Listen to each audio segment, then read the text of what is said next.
Hello বন্ধুরা, আমি শাক বর্ণিল। আজকে এই ভিডিওতে আমরা আমির খানকে নিয়ে একটু আলোচনা করব। সিতারে জমিন পর তার আপকামিং ছবি, আপনারা সকলেই জানেন সেই ছবিটা রিলিজের আগে যেহেতু লাল সিং চাড্ডা সেভাবে বক্স অফিসে সফলতা পায়নি, সেটার একটা কারণ ডেফিনেটলি আমির খানের পারফরমেন্স ছিল, সেটা আমির খান নিজে অ্যাকনলেজ করেছে। কিন্তু তার সঙ্গে সঙ্গে বয়কট গ্যাংয়ের একটা ইম্প্যাক্ট রয়েছে, এটা সেই সময় অনেকে অনুমান করেছিল, যদিও আমি সেটার সঙ্গে খুব একটা একমত নই। আমির খানের হয়তো সেরকমটা মনে হয়েছে সেই জায়গা থেকে এই ছবিটা মুক্তি পাওয়ার আগে সিতারে জমিন পর আমির খান কিন্তু নিজের ইমেজটাকে প্রচন্ড পরিমাণে ক্লিন করতে চাইছে। বয়কট গ্যাংয়ের তাকে কেন্দ্র করে যে সমালোচনাগুলো, যে সমস্যাগুলো, যে পয়েন্টগুলো নিয়ে তারা একত্রিত হয় আমির খানের ছবি মুক্তি পাওয়ার ঠিক আগে আগে, সেগুলোকে সে ভাঙবার চেষ্টা করছে, খণ্ডন করবার চেষ্টা করছে নিজের বিভিন্ন কাউন্টার লজিক দিয়ে। এবার তার বিভিন্ন ইন্টারভিউ, বিভিন্ন পডকাস্ট দেখে একেবারে বিষয়টা পরিষ্কার হয়ে যাচ্ছে, যেটা একেবারে পিয়ার দ্বারা তৈরি করা, একেবারে পুরো বিষয়টা সাজানো, got up game. Basically Aamir Khan clarification দিতে আসছে, অ্যাজ সিম্পল অ্যাজ দ্যাট। 35 বছরের একজন সুপারস্টার এত এত বছর ধরে এত এত ভালো ছবি করবার পর সত্যিই কি ক্ল্যারিফিকেশন দিয়ে নিজের ইমেজকে ক্লিন করবার প্রয়োজন আমির খানের মতন সুপারস্টারের রয়েছে? আমার মতো সেটা নয়। তাতে ফেকনেসটা ধরা পড়ছে। এই যে সাজানো জিনিসটা, সেটা দেখে আমির খানকে করতে দেখে খুব একটা ভালো লাগছে না যে আমির খান তার কন্টেন্টের উপরে ট্রাস্ট রাখছে না, তার যে এতদিন ধরে তৈরি করা একটা ফ্যান বেস সেটার উপরে ট্রাস্ট রাখছে না, যারা কোয়ালিটি কন্টেন্ট দেখতে চায় সেই সমস্ত সিনেমার দর্শকদের উপরে সে ট্রাস্ট রাখছে না, সে ইমেজ ক্লিন করতে, পিআর করতে সে নেমে পড়েছে। আপনারা যদি রাজাত শর্মার আপকি আদালতে আমির খানের রিসেন্ট এপিসোডটা দেখেন, সেটা প্রচন্ড প্রচন্ড খারাপ লাগবে আমির খানের দর্শকদের, যারা আমির খানের কাজ দেখতে পছন্দ করে, সে একজন সিরিয়াস শিল্পী, এটা যারা মনে করে আমার মতন মানুষজন, তারা খুব একটা ওটাকে ভালোভাবে নেবে না বলি আমার বিশ্বাস। কারণ আমির খানকে এই যে রাজাত শর্মা বিভিন্ন ধরনের প্রশ্ন করছে, পরিষ্কার বোঝা যাচ্ছে যে আমির খানের পিয়ার এই প্রশ্নগুলো রাজাত শর্মাকে পুরো সেট করে দিয়েছে।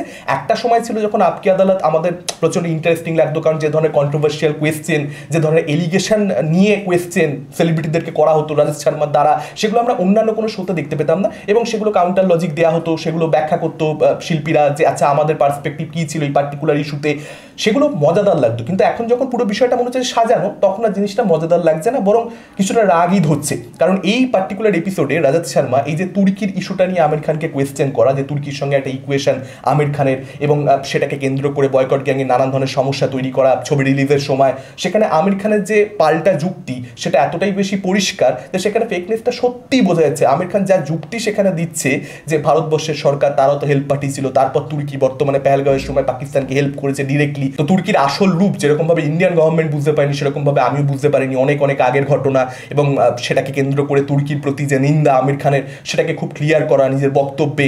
কিংবা তার সঙ্গে সঙ্গে পিকেকে নিয়ে যে বাওয়ালটা, পিকেতে হিন্দু ধর্মের আর কি কোথাও একটা অপমান হয়েছে, সেটাকে নিয়ে নানান ধরনের সমস্যা, আপনারা জানেন এই সব বিষয়গুলো, ইস্যুগুলো আপনারা জানেন, সেটাকে সে ক্ল্যারিফাই করবার চেষ্টা করছে যে পিকে ছবির আসল বক্তব্য কী ছিল। পিকে ছবির বক্তব্য কখনোই একটা পার্টিকুলার ধর্মকে বা যারা ধার্মিক মানুষ তাদেরকে হার্ম করা, তাদের যে সেন্টিমেন্ট সেটাকে আঘাত করা, এটা উদ্দেশ্য ছিল না। বা দাঙ্গালের মুক্তির সময় পাকিস্তানের সেন্সর বোর্ডের তরফ থেকে বলা যে ভারতবর্ষের রাষ্ট্রীয় সঙ্গীত, ন্যাশনাল অ্যান্থেম কিংবা ভারতবর্ষের পতাকা, ওই পার্টিকুলার সিনটাকে বাদ দিয়ে দাও, ওগুলোকে এলিমিনেট করতে হবে, তাহলে রিলিজ দিতে দেবো। আমির খানের এক মুহূর্ত না ভেবে বলা যে না আমরা তাহলে পাকিস্তানে আমাদের ছবিটাকে মুক্তি দেবো না। কিংবা সারফারোশের সময় পাকিস্তানকে টেরোরিজমের সঙ্গে ডিরেক্টলি লিঙ্ক করানো, এটা প্রথমবার একটা ভারতবর্ষের ছবিতে, একটা হিন্দি ছবিতে হওয়া, সেটা আমির খানের হাত ধরেই করা হয়েছে।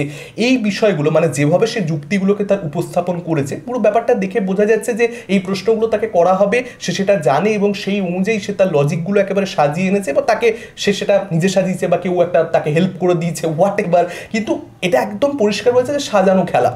এখানে যেভাবে সত্যমেব জয়তে চলে আসা বা পানি ফাউন্ডেশনে চলে আসা, সেখানে তার একটা দাবি করা, একটা ভুলভাল দাবি যে সবচেয়ে বেশি সোশ্যাল অ্যাক্টিভিটিস যারা ভারতবর্ষে অ্যাক্টাররা রয়েছে তাদের মধ্যে, কাইন্ড অফ সে ইনডাইরেক্টলি এটাই মিন করতে চেয়েছে সব থেকে বেশি সেই করেছে, বা শুধুমাত্র যে হিন্দুইজমকে নিয়ে বা তাকে ছোট দেখানোর জন্যই যে একটা সে ছবি বানিয়েছে, ব্যাপারটা এরকম নয়। সে সিক্রেট সুপারস্টারের মধ্যে একটা মুসলিম দম্পতি দেখিয়েছে, এবং সেখানে যে ডোমেস্টিক ভায়োলেন্সের অ্যাঙ্গেল ছিল সেটাকে তুলে আনা বক্তব্যের মধ্যে। তো পরিষ্কার বোঝা গেছে যে এখানে আমির খান তার বিভিন্ন যে ছবি, সেই ছবিগুলো সে কি করেছে, কি সাবজেক্টের ওপরে তার যে কেরিয়ার, সেটা আরেকবার সাধারণ মানুষকে মনে করিয়ে দেওয়া, অ্যাজ ইফ সাধারণ মানুষের মনেই নেই। সকলে মনে করা শুরু করেছে যে আমির খান হচ্ছে অ্যান্টি ন্যাশনাল, সকলে মনে করা শুরু করেছে যে আমির খান হচ্ছে ভারত বিরোধী, এরকমটাই যেন আমির খানের মনে হচ্ছে। এখন এটাকে নিয়ে আমার প্রবলেম রয়েছে যে একজন সুপারস্টারের কেন এরকমটা মনে হচ্ছে। এটার একটা কারণ তো এটা যে সিচুয়েশনই এমন তৈরি হয়েছে, লাস্ট কয়েক বছর যাবৎ পলিটিক্যাল সিনারিওটা এমন তৈরি হয়েছে, বা আমাদের সমাজ এমনভাবে ভারতবর্ষের ইভলভ করেছে, এমনভাবে শেপ আপ করেছে যে মুসলিমদেরকে, ভারতবর্ষের মুসলিমদেরকে তাদেরকে এসে বলতে হচ্ছে যে ভাই আমরা ভারতকে ভালোবাসি। একজন মানুষ সে দেশপ্রেমিক কি দেশপ্রেমিক না সেটা সে অন্য মানুষের কাছে এস্টাবলিশ করতে চাইছে, প্রুফ করতে চাইছে। এর থেকে জঘন্য ঘটনা আর কিছু হতে পারে না। বিশেষ করে সেটা যখন আমির খানের মতন একজন সুপারস্টার ঘটায় সেটা আরো বেশি দৃষ্টিকটু লাগে। যে জায়গা থেকে আজকে ভিডিও করা, কেন আমির খানকে তাকে আজকে এসে ক্ল্যারিফিকেশন দিতে হবে? এক তো সিনারিও তৈরি হয়েছে, আমি বুঝতে পারছি সেটা অ্যাট দি ফার্স্ট প্লেস তৈরি হওয়া উচিত ছিল না এরকম সিনারিও, এবং সেটা তৈরি হওয়ার পেছনে নানান কারণ রয়েছে, পলিটিক্যাল কারণ, সোশ্যাল কারণ, রিলিজিয়াস কারণ। কোনো এক পক্ষ দায়ী এটা একেবারেই নয়, দুপক্ষের সেখানে সমস্যা রয়েছে, আমি সেই দিকপত্রতে ঢুকতে চাইছি না। কিন্তু আজকে আপনারা শাহরুখ খানকে দেখুন, সে এসে একটাই শুধুমাত্র স্টেটমেন্ট দিল, পজিটিভিটি আবি জিন্দা হ্যায়, এই একটা মাত্র কথা বললো, গল্প সমস্ত শেষ। তাকে নিয়েও নানান ধরনের বাওয়াল হয়েছে, তাকে নিয়েও বয়কট গ্যাং নানান রকমের কাণ্ড কারখানা করেছে, তার কিছুই যায় আসেনি বা যায় এসেছে, কিন্তু সেটাকে সে দেখাতে চায়নি, সেটাকে সে ক্ল্যারিফিকেশন দিয়ে প্রকাশ করতে চায়নি, কারণ সে মনে করেছে এরা ইররিলেভেন্ট। আমার মনে হয় আমির খানের স্ট্রেচারের যারা সুপারস্টার তাদের এই ধরনের নেগেটিভিটির থেকে দূরে থাকা উচিত এবং এগুলোকে ইররিলেভেন্ট মনে করা উচিত। নিজেদের যে বডি অফ ওয়ার্ক, নিজেদের যে কেরিয়ার, যে ফিল্মোগ্রাফি, তার উপরে তাদের ভরসা রাখা উচিত। যে অডিয়েন্স আছে যারা জানে যে আমির খান কি, এই কথা আমির খান নিজে বলছে। কিন্তু এই পার্টিকুলার রাজত শর্মার যে পডকাস্ট আর হোয়াট এভার ইন্টারভিউ যাই বলুন না কেন, টিভি শো, সেখানে আমির খান নিজেই বলছে যে আমির কি সেটা আমিরের দর্শকরা জানে, তাহলে তুমি ক্ল্যারিফিকেশন দিচ্ছ কেন? দেখুন, ক্ল্যারিফিকেশন দেওয়ার মধ্যে কোনো প্রবলেম নেই। প্রবলেমটা হচ্ছে তখন যখন ক্ল্যারিফিকেশন দেওয়ার জন্য আপনি একটা আলাদা করে প্রোগ্রাম সাজাচ্ছেন, যে আপনি ক্ল্যারিফিকেশন দিতে এসেছেন এখানে, আপনি বলতে চাইছেন যে এইগুলো আমার ব্যাপারে যেগুলো বলা হচ্ছে সেগুলো একদম ভুল বলা হচ্ছে। বিশেষ করে এরকম বিষয় অনেক ক্ষেত্রে আপনি ক্ল্যারিফিকেশন দিতেই পারেন যে আচ্ছা ঠিক আছে, এটা বলা হচ্ছে, এটা ভুল বলা হচ্ছে। কিন্তু যখন আপনি বুঝতে পারছেন যে নেগেটিভিটির কোনো যুক্তি নেই, সেই নেগেটিভিটিকে ব্রেক করবার জন্য আপনি নিজে আসছেন এত বড় সেলিব্রিটি হয়ে, তো আমার মনে হয় যে এটা কোথাও একটা আমির খানের যে ভালনারেবিলিটি, তার যে সুপারস্টারটাবে তার নিজের একটা কোয়েশ্চেন করা, সেগুলো প্রকাশ পাচ্ছে। আমার মনে হয় না আমির খান এটা করা উচিত ছিল, বিশেষ করে ছবি মুক্তির আগে। মানে এটা কিন্তু কোথাও একটা বিজনেস মাইন্ডেড লোক আমির খান, মানি মাইন্ডেড লোক, সেটাই এস্টাবলিশ করছে। কারণ আমির খান অন্য একটা সময় এই পার্টিকুলার বক্তব্যগুলো রাখতো, এই বিষয়ে কথাবার্তা বলতো, তাহলেও বোঝা যেত যে আপকি আদালতের এই এপিসোডটা সাজানো গোছানো পুরোটাই পিআর দ্বারা তৈরি করা আর কি, একদম ক্রিয়েটেড বিষয়, সেটা বোঝা যেত। কিন্তু তবুও যদি অনেক দিন আগে হতো ব্যাপারটা অন্যরকম ছিল। এই যে ছবি মুক্তির আগে ইমেজ ক্লিনিং, এর থেকে খারাপ কিচ্ছু হতে পারে না। আপনার ছবি চালানোর হলে আপনি সেটা 10টা উপায় হতে পারে, কিন্তু এটা কোনো উপায় হতে পারে না। এটা শুধুমাত্র আমির খান বা বয়কট গ্যাং বা বলিউডের বিষয় নেই, পুরো বিষয়টা প্রচন্ড বেশি অ্যালার্মিং। যে 35 বছরের সুপারস্টারকে যদি তার ছবি চালানোর জন্য এসব করতে মাঠে নামতে হয়, সে সিনেমার দিকে মন দেবে, স্ক্রিপ্টের দিকে মন দেবে, অভিনয়ের দিকে মন দেবে। আমির খানের মতন একজন সেন্সিবল অ্যাক্টর, যার ধ্যান জ্ঞান এগুলোই আমরা হতে দেখতে পেয়েছি এত বছর ধরে, তাকে এইসবে মাঠে নামতে হচ্ছে, তাহলে খুবই মুশকিল বিষয়টা। এবং যেটা হয়েছে আসলে, যে শাহরুখ খানের একটা ফ্যান বেস রয়েছে, যারা শাহরুখ খানকে ডিফেন্ড করবার জন্য উঠে লেগে পড়তে পারে সোশ্যাল মিডিয়াতে, সেই ফ্যান বেসটা তার রয়েছে। আমির খানের সেটা নয়। আমির খান চিরকাল কন্টেন্ট ড্রিভেন সুপারস্টার, কন্টেন্টের দমে সে তার বক্স অফিসটা এনেছে, যে কারণে সেই যে ফ্যান ফলোইংটা যেটা শাহরুখ খানের রয়েছে, আমির খানের সেই হার্ডকোর ফ্যান ফলোইংটা নেই যে নো ম্যাটার হোয়াট আমি আমির খানকে ডিপেন্ড করবো। আমির খানের যে ফ্যান ফলোইংটা সেটা অনেক বেশি বিচক্ষণ, তারা অনেক বেশি সাইলেন্ট, তারা ছবি ভালো আসবে, ছবি দেখতে যাবো, এরকম একটা ফ্যান বেস, এরকম একটা গ্রুপ সে ক্রিয়েট করেছে।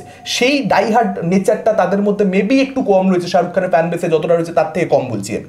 সেই জায়গা থেকে শাহরুখ খানকে নিজেকে মাঠে নেমে এগুলো করতে হয় না। সে জানে যে ভাই আমার জন্য কাজ করার জন্য আমার ফ্যান্সরা রয়েছে, আমাকে তারা প্রচুর ভালোবাসে, সব নেগেটিভিটি আমি তোয়াক্কাই করছি না, কিন্তু আমির খানকে তোয়াক্কা করতে হচ্ছে। এটাই basically moral of the story. কিন্তু আমার মনে হয় না যে এইভাবে নিজে এসে নিজের ব্যাপারে ভালো বলে ক্ল্যারিফিকেশন দিয়ে এক তো হচ্ছে এই সমস্ত ভুলভাল এলিগেশন, সেগুলো ক্ল্যারিফিকেশন আপনি দিচ্ছেন, পুরো বিষয়টাই আর কি ক্লাউন টাইপের বিষয়, সেটা আপনি করছেন এবং সেটা করে আপনি এক্সপেক্ট করছেন যে আপনার ইমেজ বেটার হয়ে যাবে। যাদের কাছে আপনার ইমেজ খারাপ ছিল তাদের কাছে এটা হতে পারে না। যারা এই সার্টেন জিনিসপত্রে বিশ্বাস করবার, তারা চিরকাল বিশ্বাস করবে। শাহরুখ খানের পাঠান, জওয়ান ব্লকবাস্টার্স হয়ে গেছে, ডানকিও মানে ভালোর দিকেই কালেকশন করতে পেরেছিল একটা ড্রামা ছবি হিসেবে, যদি এক্সপেকটেশন ওর থেকে অনেক বেশি ছিল সেটা একটা আলাদা বিষয়। কিন্তু সেই কালেকশনগুলো করবার পরবর্তীতে সবাই শাহরুখের ফ্যান। বিষয়টা কি এরকম? বয়কট গ্যাং এখনো এক্সিস্ট করে, শাহরুখের হেটাররা এখনো এক্সিস্ট করে, শাহরুখ সেটা ভালো মতো জানে, ও তোয়াক্কা করে না, ও জানে যে আমার ফ্যানের সংখ্যা বেশি হেটারের তুলনায়। সেই জিনিসটাতেই আমির খানের মতন সুপারস্টারদের বিশ্বাস করা উচিত। আপনি আপনার হেটারকে ফ্যানে পরিবর্তন করে দেন, এটা হতে পারে না। এটা জাস্ট হতে পারে না। এরকম ক্ল্যারিফিকেশন দিয়ে ছবির ব্যবসা, এটা হতে পারে না। আপনাকে ছবি দিয়ে ছবির ব্যবসাটা আনতে হবে, দ্যাটস ইট। আর আপনি যদি ইমেজ ক্লিন করতে মাঠে নেমেছেন, তাহলে সেটা যেন মানুষ ধরতে না পারে যে আপনি ইমেজ ক্লিন করতে মাঠে নেমেছেন। সেটা খুব সাটেল ভাবে হওয়া দরকার, সেটা খুব অর্গ্যানিক্যালি হওয়া দরকার। আপনি যদি এরকম পয়েন্টস নিয়ে বসেন, যুক্তি নিয়ে বসেন যে আপনার মেয়ে বা আপনার ছেলে সন্তানদের নামকরণ আপনার স্ত্রীরা করেছে এবং হিন্দু স্ত্রীরা, অন্য ধর্মের স্ত্রীরা তারা মুসলিম নাম রেখে দিয়েছে, সেখানে আপনার কোনো ইনভলভমেন্ট ছিল না, এগুলো যদি আপনার কাউন্টার যুক্তি হয়, সেখানে ফেকনেসই ধরা পড়ে, সেখানে অ্যাবসার্ডিটি সত্যি বলতে ধরা পড়ে। এগুলো একদম ধোপে টিকবে না। মানে তো পিআরটাও একটু একটুখানি যদি করতে হয় তাহলে বুদ্ধি করে করা দরকার, যেটা এখানে করা হচ্ছে না। ছবি মুক্তির আগে তারপরে এরকম একদম সমস্ত কাউন্টার লজিকে একদম রেডি, মানে বোঝা যাচ্ছে আমির খান পুরো প্রিপেয়ার্ড এই কোয়েশ্চেনগুলোর উত্তর দেওয়ার জন্য। তো পুরো জিনিসটা আমার একদমই ভালো লাগেনি, এবং আমির খানের মতন সুপারস্টার সে তার কন্টেন্টের উপর ট্রাস্ট না দেখিয়ে এইসব করতে যাচ্ছে, এটা আমাদের সমাজ সম্পর্কে অনেক কথা বলে দিচ্ছে, আমির খান সম্পর্কে অনেক কথা বলে দিচ্ছে। আপনাদের মতামত কি এই পুরো বিষয়টাকে কেন্দ্র করে? ডেফিনেটলি আপনারা সেটা আমাদের কমেন্ট করে জানাতে পারেন। এই ভিডিওটা ভালো লাগলে লাইক করতে পারেন, শেয়ার করতে পারেন, আমাদের চ্যানেল নতুন হলে চ্যানেলটাকে অবশ্যই সাবস্ক্রাইব করতে পারেন। আজকের নতুন টাটা, চোখ রাখুন পরবর্তী ভিডিও।